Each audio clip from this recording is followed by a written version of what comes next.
পৃথিবীর মিষ্টি সম্পর্ক হলো ভাই বোনের সম্পর্ক, যে সম্পর্ক কখনো বিচ্ছেদ হয় না। বোন মানে এক অবিচ্ছেদ বন্ধন, যে ভাইকে সবসময় আগলে রাখে। ভাই বোন মানে সারাদিন মারপিট, তারপর ভাইয়ের কাছে বকা খাওয়া। সৌভাগ্যবান সে যার একটা বড় ভাই আছে এবং বড় একটা বোন আছে। বোন মানে ছোট শব্দটি অনেক বড় পাওনা। বোন মানে আল্লাহ দেওয়ার স্পেশাল গিফট, যার সবার ভাগ্য থাকে না। ভাই বোন মানে দূরে গেলে মিস করা, কাছে থাকলে জর্গা করা। সবচেয়ে কিউট সম্পর্ক কোনটা জানতে চান? ভাই বোনের সম্পর্ক।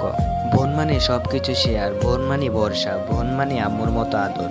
বড় ভাই মানে নিজে না হেসে ছোট ভাই বোনের মুখে হাসি ফোটানো। একজন বোন খুব ভালো করে জানে কিভাবে তার ছোট ভাই বোনদেরকে আগলে রাখতে হয়। তোমার মূল্য আর কেউ না বুঝলেও তোমার বোন ঠিকই বুঝবে। শুধুমাত্র একজন বড় ভাই বাবার অভাব পূরণ করতে পারে। বড় বোন মানে দ্বিতীয় মা, আবদারের আরেকটা ভান্ডার। ভাই বড় ধন, রক্তের